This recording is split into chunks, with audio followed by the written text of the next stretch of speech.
दुनिया तो हमके गलत समझ के हमारी बेटी के गलत समझ के छोड़ दिलस माँ, लेकिन तू काहे हमरे के ना छोड़, काहे छोड़ दिलू? अपने बेटी पर तारा भरोसा ना रहे कि तार बेटी गलत रहे। डर लागेला बाबू, जब से वो वीडियो हम देखले बानी बहुत डरा गइल बानी, अंदर से बहुत ज़्यादा डर गइल बानी। लेकिन हम ये बेटा हो, अगर हमार वीडियो आप लोग देखब तो हमारा साथ एक मत करब सोना, मैं तो हम मर जाए सोना। एक मुँह देखावे लायक नहीं कि और मुँह ना देखाए सोना, हम मर जाए बेटा। का सच में अम्मा जी के बेटी ऑर्केस्ट्रा में नाचेली? हाँ बाबू, जोन सही बात हम बताए बाबू, हमार लइकनी ऑर्केस्ट्रा में डांस करेली बाबू। हाँ। सब बेटा बेटी के ख्याल रखी, हमरा काहे ना रखलू माँ तू ख्याल, हमरा के काहे हमरा के छोड़ दियलू? अम्मा से को पूछनी ना कि रउआ से काहे इतना नफरत करीले, काहे काहे रउआ के त्याग धनी रउर अम्मा? अच्छा अम्मा जी, रउआ खेसारी से भेंट कैले रहनी का? हाँ बाबू, खेसारी लाल बाबू से, समर बाबू से, राकेश मिश्रा बाबू से सबसे भेंट कैले रानी बाबू।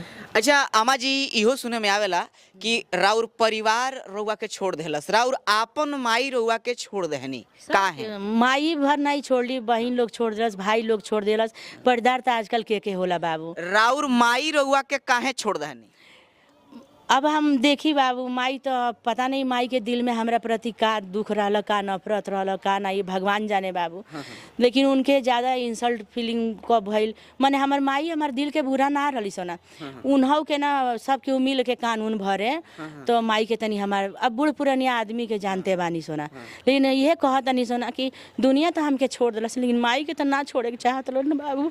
देखिए अम्मा जी रो रही हैं, वो माँ है ना बाबू।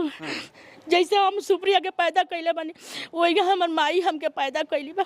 सब बेटा बेटी के ख्याल रखी, हमरा काहे ना रखलू माँ तू ख्याल, हमरा के काहे हमरा के छोड़ दियलू? अम्मा से को पूछनी ना कि रउआ से काहे इतना नफरत करीले, काहे काहे रउआ के त्याग धनी रउर अम्मा? एक बार फोन कैले रानी सोना, तो फोन कैनी तो कहानी हेलो माँ, कहते कौन? तो हम कहनी बबिया बोलता नहीं माँ, जैसे छोट रही तो सबके बबिया बोले बाबू। तो कौन बबिया? हम कोनो बबिया के नहीं जान, फोन काटो, फोन काट भाई, फोन काट देनी बाबू। ओके बाद हम कबो फोन ना कैनी, बीच में खेसारी लाल बाबू से मिल के आईनी, तो माई हमार 2-3 बार फोन कैली, तो हम ही नहीं कहत माँ अगर हमार वीडियो तू देखिए तो हम ही नहीं माँ कि जा हम बच्चों लोग के सुनावत नहीं। दुनिया तो हमके गलत समझ के, हमारी बेटी के गलत समझ के छोड़ दिलस माँ, लेकिन तू काहे हमरे के ना छोड़, काहे छोड़ दिलू? अपने बेटी पर तारा भरोसा ना रहे कि तार बेटी गलत रहे। आँख के आंसू रउआ देख सकतनी, एगो बेटी के आंसू है, एगो माई जे अम्मा बानी, ए अम्मा के अम्मा खुद ही छोड़ दिल बनी, ए अम्मा के आँख के रुआ आंसू देखी। अच्छा अम्मा रुआ के का कहिले, राउर माई रुआ के का कहिले कि तू हई काम छोड़ दो, रुआ कोनो काम करिले तो गलत बा का? तो राउर अम्मा रुआ के काहे मने कहिले कि तू हमारा लगे मत आवो? माई हमसे को बातें ना कैली सोना, काहे ना बात कही? यही मैंने अब का उनके बजाय उनके दिल में रहे, अब हम ना जाए खुल के तो बोलती कि हाँ बबी ते गलत करता है, चाहे सही करता है, चाहे तोर बेटी गलत करता है सही करता है, खुल के तो हमार माई बोलती। कम से कम फोन करके पूछत तू तो कि का बात है, का सही है का गलत। माई हमार जाने लगी हम गलत ना ही सोना, हमार पूरा नैहर के लोग भी जाने ला, ससुराल लोग हम गलत ना ही सोना, लेकिन हमार माई हमके गलत कैसे मान लेली सोना, कैसे हम ये नहीं हमरा समझ में आला सोना। देखिए ई आँख के आंसू ये अम्मा जी के, ई जेंगन रोवत नहीं है के अम्मा जी के ससुराल वाला भी अम्मा जी के निकाल देले बा घर से? नहीं, ससुराल वाला हमार बूढ़ा 5 भाई हैं बाबू।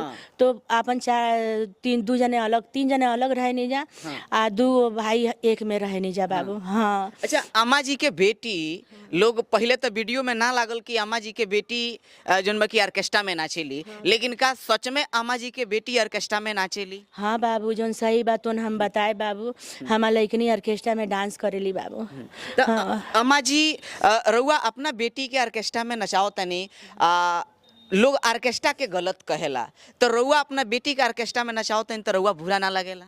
बाबू कोनो रास्ता गलत ना होला सोना, अगर गलत रही तो बड़ा से लेके छोटा ले ऑर्केस्ट्रा के सट्टा ना बांधित लोग बाबू, बांधित लोग ना बांधित लोग बाबू।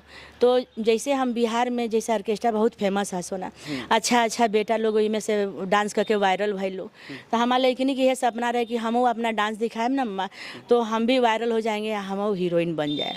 अम्मा जी अबे एगो लड़की ऑर्केस्ट्रा वाला खूब वायरल होती है, वो लड़की के मांग में सिंदूर एगो लड़का डाल दिले बड़े।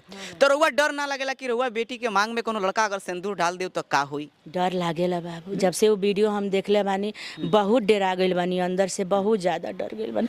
लेकिन हम ये बेटा हो, अगर हमार वीडियो आप लोग देखब तो हमारा साथ एक मत करब सोना, मैं तो हम मर जाए सोना। एक मुँह देखावे लायक नहीं कि और मुँह ना देखाए सोना, हम मर जाए बेटा, हमारा साथ कब ऐसा मत करिए जा सोना।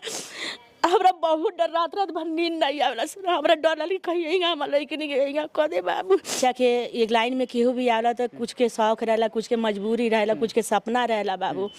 तो बाबू जैसे लड़किनी के मांग में रउआ सिंदूर भर देनी, वैसे ही बाबू के मान सम्मान इज्जत दे के अपन घरे बैठाली बाबू।